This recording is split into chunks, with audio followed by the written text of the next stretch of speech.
Shalom.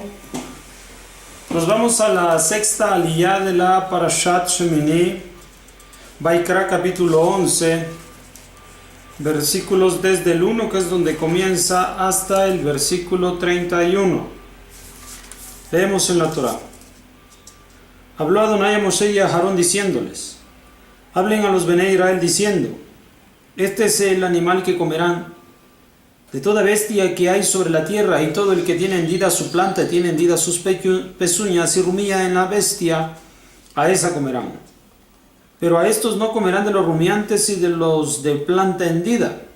El camello, aunque él rumía, pero su planta no la tiene hendida, impuro es él para ustedes. El conejo, aunque él rumía, pero su planta no la tiene hendida, impuro es él para ustedes. La liebre que ella rumia, pero su planta no la tiene hendida, impura es ella para ustedes. El cerdo que tiene hendida la planta y tiene hendida la pezuña, pero ella no rumia, impuro es él para ustedes. De su carne no comerán, y a sus cadáveres no tocarán, impuros son ellos para ustedes. A este comerán de todo lo que está en el agua, todo el que tiene aleta y escama en el agua, en los mares y en los ríos, a ellos comerán. Todo el que no tiene aleta y escama, en los mares y en los ríos, de todo reptil del agua y de todo animal que está en el agua, abominación son ellos para ustedes. Y abominables serán para ustedes, de su carne no comerán, y a sus cadáveres abominarán. Todo aquel que no tiene aleta y escama en el agua, abominable es él para ustedes. A estas abominarán de las aves, no serán comidas, abominables son el águila, el ocífrago, el buitre, el milano y el aguilucho según su especie. Todo cuervo según su especie, el avestruz, el halcón, la gaviota, el gavilán según su especie, el mochuelo, el somormujo y el búho, la lechuza, el pelícano y el lavanto, la cigüeña, el jerón según su especie, la bubilla y el murciélago. Todo reptil volador que anduviere sobre cuatro patas, abominación es él para ustedes. Pero a este comerán de todo reptil volador que anduviere sobre cuatro, que él poseyere otras patas por encima de sus patas para brincar con ellas sobre la tierra. A estos de ellos comerán el arvé según su especie, el solam según su especie, el jargol según su especie y el jagab según su especie. Todo reptil volador que él tuviere cuatro patas, abominación es él para ustedes. Con esto se harán impuros ustedes. Todo el que tocare sus cadáveres quedará impuro hasta la noche. Todo el que portare desde su cadáver lavará sus vestimentas y quedará impuro hasta el anochecer. Toda bestia que tiene hendida la planta, pero no tiene hendida la pezuña o no rumia, impuros son ellos para ustedes. Todo el que los tocare quedará impuro. Todo lo que anduviere sobre sus plantas, de todo animal que camina sobre cuatro, impuros son ellos para ustedes. Todo el que tocare sus cadáveres quedará impuro hasta el anochecer. El que portare sus cadáveres lavará sus vestidos y quedará impuro hasta el anochecer, impuros son ellos para ustedes. Y estos serán para ustedes impuros de los animales rastreros que se arrastran sobre la tierra: la comadreja, el ratón y el sapo según su especie, el erizo, el camaleón, el lagarto, la lagartija y el topo. Estos son los impuros para ustedes de todo animal rastrero. Todo el que los toque cuando están muertos quedará impuro hasta el anochecer.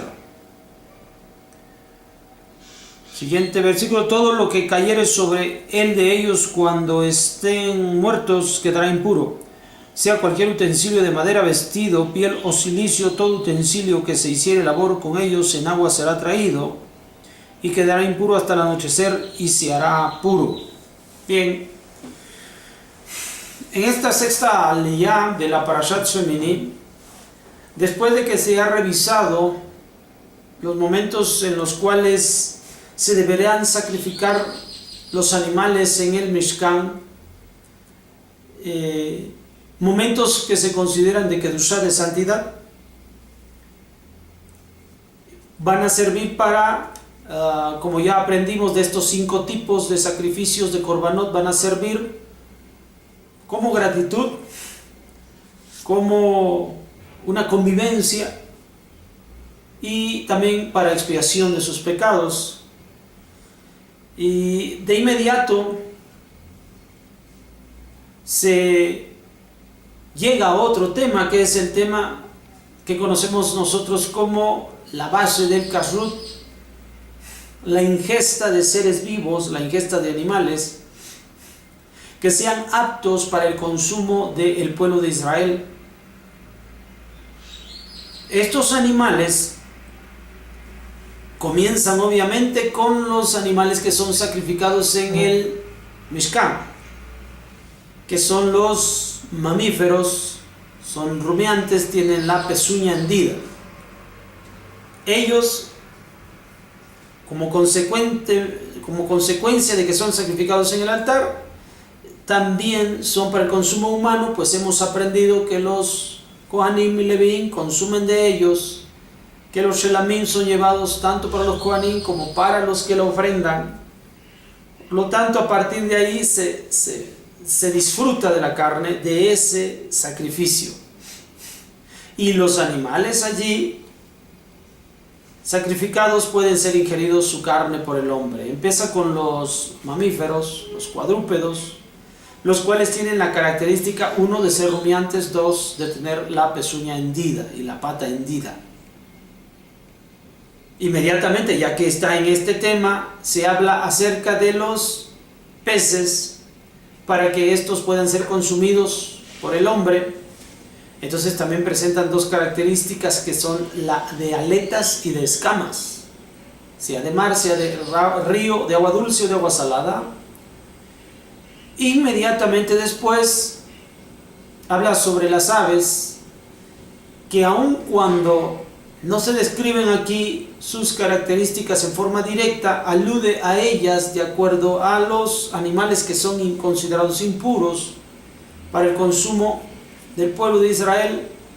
Entonces se entiende que las aves de corral son aptas para el consumo humano, a diferencia de las aves de rapiña que no lo son. Van a manifestarse ciertas características dentro de la tradición oral que nos van a permitir conocer que las aves rapaces de garras prensiles y de picos curvos no son aptos para el consumo del pueblo de Israel. Por lo tanto, las aves domésticas, también algunas salvajes como la codorniz, la paloma, estas pueden ser consumidas como alimentos puros. También inmediatamente se habla acerca de los insectos, que en su generalidad no pueden ser consumidos, excepto aquellos que guarden ciertas características y que deben ser con 4 patas, 2 para saltar y alados. De esta forma sabemos cuáles son los insectos que pueden ser comidos, y se menciona a 4 de ellos. Inmediatamente también se hace saber que si alguno tocare un cuerpo muerto de cualquiera de estos animales que son considerados impuros, la persona adquirirá también en ese momento impureza. Un elemento impuro contamina a otro y lo vuelve también ritualmente impuro. Todavía continuamos con el pensamiento del Mishkan de santidad, y que ahora lo traspasamos al ámbito de casa, al ámbito del hogar, pero todo es aprendido de las cosas realizadas en el Mishkan. Bueno, aquí comienza una de las materias más extraordinarias dentro del judaísmo, que es el kashrut. Nos vemos para la séptima aliyá. Shalom.